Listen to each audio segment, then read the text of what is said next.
জবলকে kitchen থেকে আবার সবাইকে স্বাগত। কেমন আছো সবাই? আজকে আমি তোমার ইডলি, দোসা, উত্তাপ্পা এর সঙ্গে খাওয়ার জন্য একটা মশলা মানে পাউডার বানাবো। সেটাকে ওরা তোমার সাউথের দিকে পুরি মশলা বলে, কেমন? তো তার জন্য এখানে গান পাউডার মশলা, গান পাউডার মশলা। ওটা গান পাউডার, কেননা গান পাউডারও বলে, পুরি মশলার সঙ্গে গান পাউডারও ওটার নাম গান পাউডার বলে। সেটা হচ্ছে তোমার এটা একটু ঝাল ঝাল মতন হয়, যার জন্য এটাকে গান পাউডার বলে, কিন্তু পুরি মশলাটাই ঠিক। তো এখানে কি কি লাগবে দেখো। এখানে আমি এটা হচ্ছে পরিমাণ যেমন করবে সেই রকম পরিমাণ, আর এই মশলাটা সব ড্রাই রোস্ট হবে, তো যার জন্য এটা 1 মাস খুব ভালো থাকে। আর তোমার হয়তো সব সময় চাটনি পেশানো হলো না, তো ইডলি দোসা বানালে পরে দোসার ওপরে তোমার রুটিটার ওপরে এই মশলাটা দিয়ে একটু ঘি দিয়ে ভীষণ ভালো খেতে হয়, বা তোমার ইডলির ওপরে দিয়ে তোমার একটু ঘি দিয়ে ওরা খায়, এবং খেয়ে দেখেছি খুবই ভালো হয়। তো আজকে আমি ঘরের জন্য এটা বানাচ্ছি। তো কি নিয়েছি দেখো, এখানে উড়দ ডালটা একটু বেশি নিতে হবে, আর তোমার গিয়ে এখানে এটা হচ্ছে ছোলার ডাল, এর থেকে একটু কম ছোলার ডাল, মানে মোটামুটি সমানই আর কি, একটু কম। আর তার সঙ্গে একটু কম হচ্ছে তিল, আর অল্প একটু তুর ডাল দেবো। এই ডালটা দেবো, তুর ডালটা, এই ডালটা একটু দেবো। আর তোমার গিয়ে কারি পাতা, আর এখানে লঙ্কা, এই লঙ্কা পড়বে, তেঁতুল পড়বে, মানে ইমলি যেহেতু খাট্টা একটু চাটনি, তো সেই জন্য একটু টক টক ভাব আনার জন্য একটু তেঁতুল দেবো। আর লাস্টে হিং আর নুন দিয়ে ওটাকে পুরো পাউডার বানাবো। তো এখন আমি কি করব, এখন এখানে কড়াটা গরম হয়েছে, হালকা গরম হয়েছে, যেন পুড়ে না যায়, কিন্তু এটা তোমার গিয়ে ভালো ভাজা হবে, সেই জন্য এটা তোমার গিয়ে এই দুটো আগে দিয়ে দিলাম।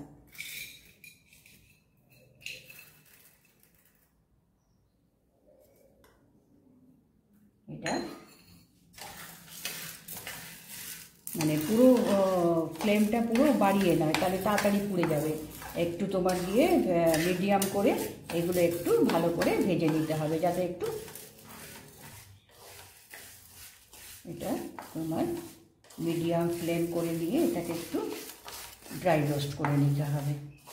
এটা আমি ড্রাই রোস্ট করে নিয়ে তারপরে তোমার এটাও দিয়ে দেবো। এটা হচ্ছে এই অল্প একটু তুর ডাল দিয়েছি, কেমন?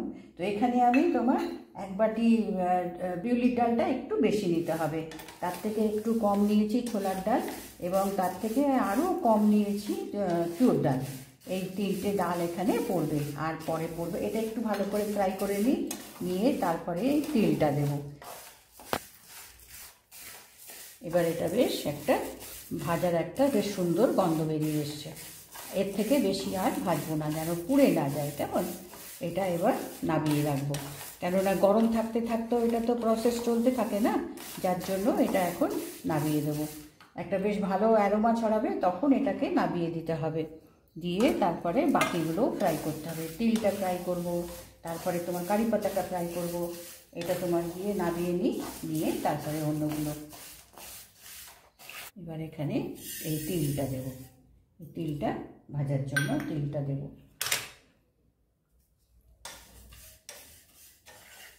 এটাকেও তোমার মানে কোনোটাই তোমার হাই ফ্লেমে নয়, কেননা হাই ফ্লেমে কি ভাজার আগে আগে এগুলো লাল হয়ে উঠবে, পুড়ে উঠবে। প্যানটা তো গরমই আছে, সেখানে তোমার মিডিয়াম করে নিয়ে এইগুলোকে একটু ভেজে নিতে হবে। এটাকেও ভালো করে ভেজে নিয়েছি, কেমন? এটা সমস্ত জিনিসেরই দেখবে ভাজাটা ঠিক হলে পরে বেশি ভাজা হবে না, কিন্তু কাঁচা গন্ধটা যাতে চলে যায় সেই রকমভাবে ভেজে নিতে হবে। বেশ ভালো একটা তোমার গিয়ে গন্ধ আসতে থাকে। এবার এই কারি পাতাগুলো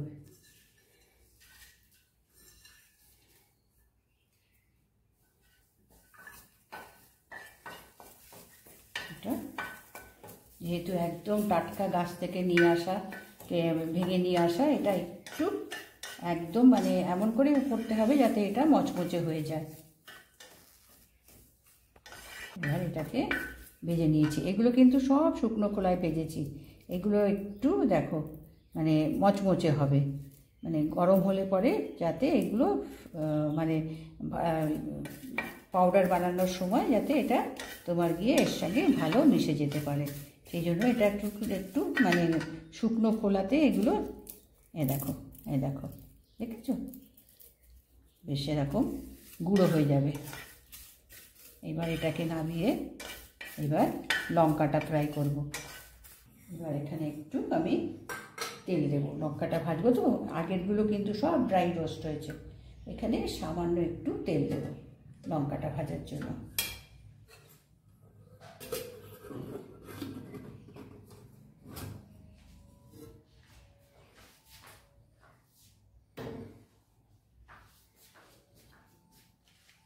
এটা হচ্ছে নর্মাল যে আমরা লঙ্কা ব্যবহার করি সেই লঙ্কা, কেমন? আর এটা হচ্ছে কাশ্মীরি লঙ্কা, এটা তোমার দিয়ে রং আনবে।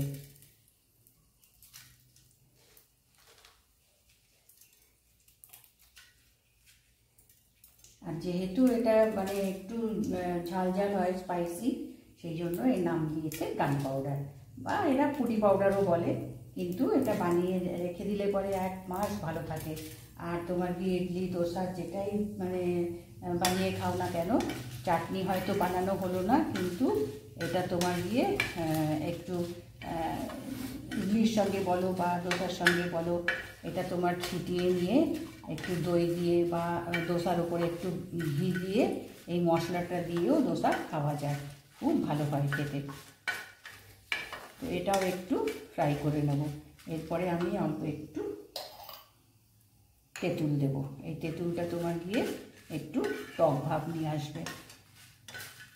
লঙ্কাটা একটু ফ্রাই করে নিই মচমচে করে, নিয়ে তারপরে ঠান্ডা করে এটা পাউডার বানানো।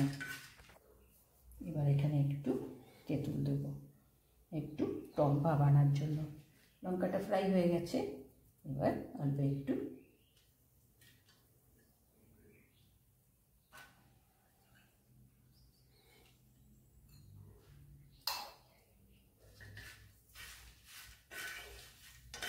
এবার গ্যাসটা অফ করে দিয়ে এইগুলো ঠান্ডা হলে এইগুলো সমস্ত মানে পাউডার বানিয়ে নেব।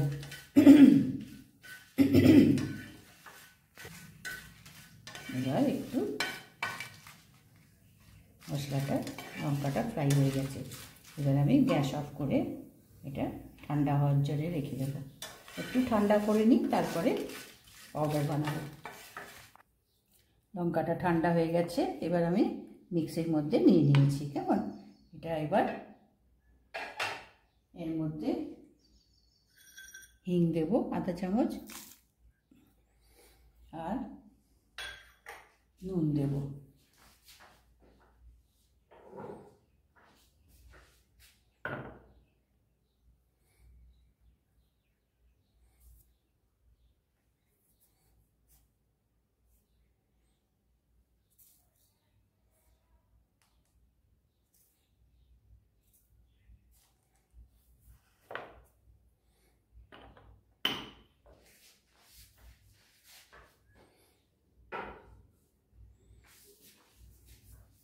এবার এটাকে আমি আগে পেশিয়ে নেব, লঙ্কাটা আগে পেশাবো, কেননা এটা ফাইন হতে হবে, আর এটা একটু মানে পুরো ফাইন হবে না।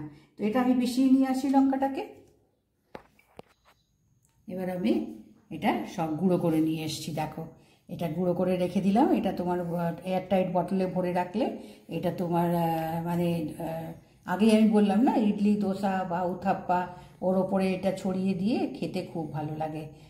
আর কি লাগলো, কি দিলাম, সবই তো ডালের মধ্যে না ড্রাই রোস্ট করে নিয়ে করেছি, সুন্দর একটা ভালো গন্ধ ছড়িয়েছে। আর লঙ্কাটা তোমার গিয়ে যে ওরা বেশি খায়, কিন্তু আমরা যেরকম খাবো, যেমন আমাদের মানে লঙ্কা সহ্য হবে সেই রকম লঙ্কাটা দেবো। আমি খুব একটা বেশি দিইনি, দেখালাম তো যে কতটা লঙ্কা দিলাম, ঠিক আছে? তো এইভাবে বানিয়ে নিলাম, তোমরাও নিশ্চয়ই বানাও। একটু চেঞ্জ মানে খাবারে, যে চাটনি তোমার কি আমরা গ্রিন চাটনি, নারকোল চাটনি এইগুলো বানাই তো ইডলি দোসার সঙ্গে, সেটা না বানিয়ে এইটা দিয়েও বেশ ভালো খাওয়া যায়, ভালো লাগে। পাশে একটু দই নিলাম, নিয়ে এটা মিশিয়ে তোমার গিয়ে এটাও একটা চাটনি হিসাবে খাওয়া। তো আজকে আমি দেখালাম, দেখো ভালো লাগলে নিশ্চয়ই চেষ্টা করো একটা বানাবার জন্য, খুব একটা অসুবিধা হয় না, ঘরে সবই থাকে। তো এটা বানিয়ে ডাব্বায় ভরে রাখলে 1 মাস ভালো থাকবে, কিচ্ছু হবে না। তো যদি ভালো লাগে তো নিশ্চয়ই একটা লাইক করো, সাবস্ক্রাইব করো, ঠিক আছে।